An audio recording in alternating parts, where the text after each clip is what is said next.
नरेंद्र मोदी आणि अमित शहा जिथं जातील तिथं आम्ही ईव्हीएम हटावचा नारा देणार. भारत मुक्ती मोर्चा सोलापूर जिल्हाधिकारी कार्यालयासमोर मंगळवारी दुपारी भारत मुक्ती मोर्चाच्या वतीने निदर्शने करण्यात आली. भारत मुक्ती मोर्चाच्या वतीने सोलापुरात ईव्हीएम मशीन विरोधात रॅली काढण्यात आली होती.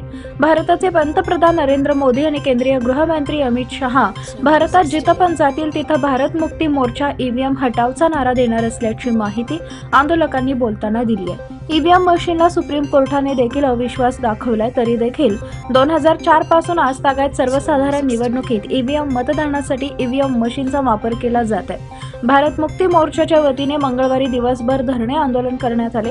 आगामी निवडणुकात ईव्हीएम ऐवजी बॅलेट पेपरचा वापर करावा अशी मागणी करण्यात आली आहे. मी सुनील काका जाधव, बहुजन मुक्ती पार्टी राज्य प्रवक्ता, महाराष्ट्र राज्य. भारत मुक्ती मोर्चाच्या वतीनं सोलापूर जिल्हाधिकारी कार्यालयावरती ईव्हीएम मशीनच्या विरोधामध्ये विशाल महारॅली आणलेली आहे. याचं कारण आहे की भारत मुक्ती मोर्चाच्या वतीनं दिल्ली या ठिकाणी निवडणूक आयोगाचं जे केंद्रीय कार्यालय आहे त्या ठिकाणी 31 जानेवारीला भारत मुक्ती मोर्चाचे राष्ट्रीय अध्यक्ष माननीय वामन मेश्राम साहेब यांच्या नेतृत्वामध्ये विशाल महामोर्चा होणार आहे आणि त्या महामोर्चाला सर्वप्रथम मी बहुजन मुक्ती पार्टीच्या वतीनं जाहीर पाठिंबा देत आहे. भारत मुक्ती मोर्चाच्या वतीनं जे हे आंदोलन होत आहे आणि याच्यामध्ये जी मुख्य मागणी आहे की ईव्हीएम मशीन बंद करा आणि बॅलेट पेपरवरती निवडणुका घ्या. याचं कारण आहे की 8 ऑक्टोबर 2013ला भारताच्या सुप्रीम कोर्टानं असं जाहीर केलेलं आहे, निकालामध्ये असं ऑर्डरमध्ये असं म्हणलेलं आहे की ईव्हीएम मशीनवरती पारदर्शक निवडणुका होऊ शकत नाही.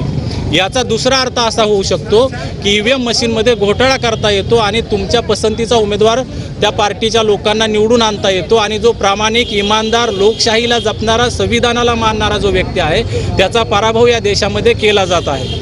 2004च्या निवडणुका भारतामध्ये ईव्हीएमवरती झाल्या, 2009च्या निवडणुका भारतामध्ये ईव्हीएमवरती झाल्या.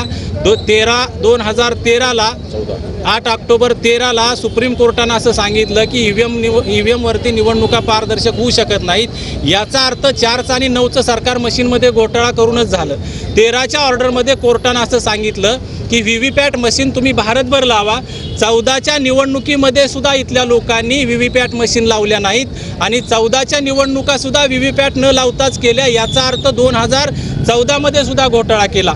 त्याच्यानंतर भारत मुक्ती मोर्चाचे राष्ट्रीय अध्यक्ष वामन मेश्राम साहेब सुप्रीम कोर्टामध्ये गेले आणि त्यांच्या केसमध्ये सुप्रीम कोर्टानं सांगितलं की तुम्ही भारतभर व्हीव्हीपॅट मशीन लावा आणि 19च्या निवडणुकीमध्ये भारतभर व्हीव्हीपॅट मशीन लावल्या. परंतु निवडणूक आयोगानं पुन्हा एक बदमाशी केली की त्यांनी त्या व्हीव्हीपॅट न मोजण्याचा कायदा बनवला.